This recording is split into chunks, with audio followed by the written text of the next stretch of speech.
Ahoy mates, welcome aboard. Today's DIY project, which is probably one of the easier ones that I've done, is a DIY screen for the forward hatch. It was pretty straightforward. The biggest challenge was figuring out how I wanted to put the screen in. Now, the previous owner had stapled Velcro all around it, and apparently had a screen with Velcro on it and stuck that up. Not that bad an idea. However, the Velcro that was up there was shot. I mean, it really wasn't very good. And if you've ever tried to sew Velcro, it's doable. It's not real fun. You know, you got to go right along the sides of it. You can't sew down the middle of it. It's just going to tear up the thread, and it's not good. So what I decided to do is I was going to make a frame, sew the netting, and then glue it to the frame. Now what I used was this thin plastic. No, it's really not plastic.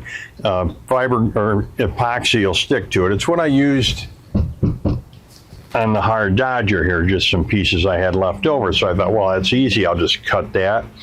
And then I glued it first, and I put a couple of rivets in it so it wouldn't wiggle all over. Got the screen measured out, glued that, or sewed the hems on that, then glued it to the frame. Guys, it did not work out. It was too floppy. I mean, there was just no, you just really couldn't get it in there. So then I went back to the thought that I had before is, all right, I'll make a wooden frame, which I did. And, you know, measured it all out and everything. Again, nothing on a boat is truly square or equal.